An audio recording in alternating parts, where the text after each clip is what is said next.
మాటల తూటాలు పేల్చారు. ఒక్కో నేత తమదైన స్టైల్లో కామెంట్స్ చేశారు. డైనమిక్ల లాంటి ప్రసంగాలు చేశారు. ఎవరేమన్నారో ఇప్పుడు చూద్దాం. देश में न केवल लाखों युवाओं सरकारी नौकरियां मिल रही हैं, बल्कि ये नौकरियां पूरी ईमानदारी और पारदर्शिता के साथ दी जा रही। मुझे खुशी है इस पारदर्शी परंपरा से आए युवा भी पूरी निष्ठा और ईमानदारी से राष्ट्र की सेवा में जुट रहे।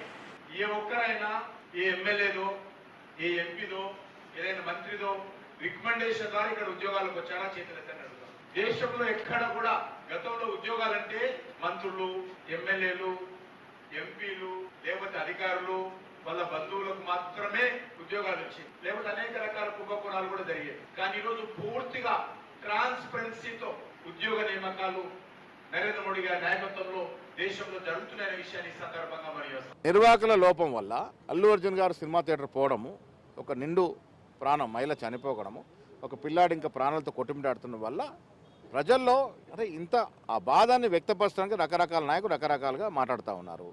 కొందరు రాజకీయ నాయకులు దీని నుంచి ఏదో లబ్ధి పొందాలని, కాంగ్రెస్ పార్టీని బద్నాం చేయాలని, ముఖ్యమంత్రిని బద్నాం చేయాలని నానా రకాలుగా మాట్లాడుతూ ఉన్నారు. చిత్రసీమకి కాంగ్రెస్ పార్టీకి ఉన్న అనుబంధం కొందరు తెలుసుకోండి, చరిత్ర తెలుసుకొని మాట్లాడితే బాగుంటుంది. నేనేమన్నా అసెంబ్లీ అయిపోయింది రుణమాఫీ అంటూ అయ్యేపోయింది అంటుండే నేను అన్న మరి రేవంత్ రెడ్డి పోదాం గవర్నమెంట్ లేకుండా పోదాం అంటున్నావు కదా. మరి మా మెదక్కు ఇప్పుడు 25 తారీఖు నాడు మెదక్కి వస్తుంది. రేపు ముఖ్యమంత్రి గారికి నేను స్వాగతం పలుకుతున్నా. సరే, అమ్మవారి మీద ఒట్టు పెట్టినావు, మాట తప్పినావు. మెదక్ చర్చి మీద ఒట్టు పెట్టినావు, మాట తప్పినావు. ప్రాయశ్చిత్తం చేసుకో. అమ్మవారు చాలా పవర్ఫుల్, ఏడుపాయలు అమ్మవారు. अंबेडकर जी के नाम फैशन के नाम पे लेते हुए उन लोगों के दिल में जो दुख पहुंचे हैं, उनके लिए कांग्रेस पार्टी सबसे पहले ये बात रखे हैं कि देश के होम मिनिस्टर को जल्द से जल्द रिजाइन करना पड़ेगा और आम जनता के सामने जाके क्षमा मांगना पड़ेगा.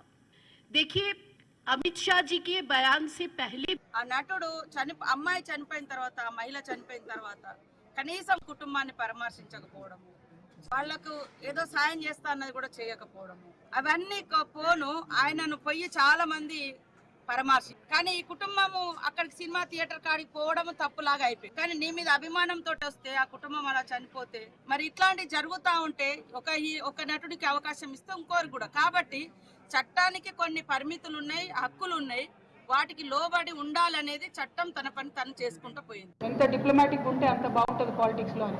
కానీ ఇవాళ ఉన్నటువంటి సందర్భంలో పాలిటిక్స్ ఇక్కడ ప్రత్యేకించి కాంగ్రెస్ పార్టీకి సంబంధించిన వారిని చూస్తూ ఉంటే మరి పివి నరసింహారావు గారి దగ్గర నుంచి ఏమి కూడా వారు నేర్చుకున్నట్టుగా బాధగా అనిపిస్తూ ఉన్నది. మరి మనం తెలంగాణ సమాజం అందరం కూడా ఒక సభ్యతతో కూడినటువంటి మంచి రాజకీయాలు ఎలా చేయాలనేటటువంటి అంశాన్ని పివి నరసింహారావు గారి దగ్గర తీసుకొని స్ఫూర్తి పొందాలని, వారు చక్కగా ఉండాలి, వారి ఆత్మశాంతి చేకూరాలని చెప్పి మనస్ఫూర్తి కోరుతాం.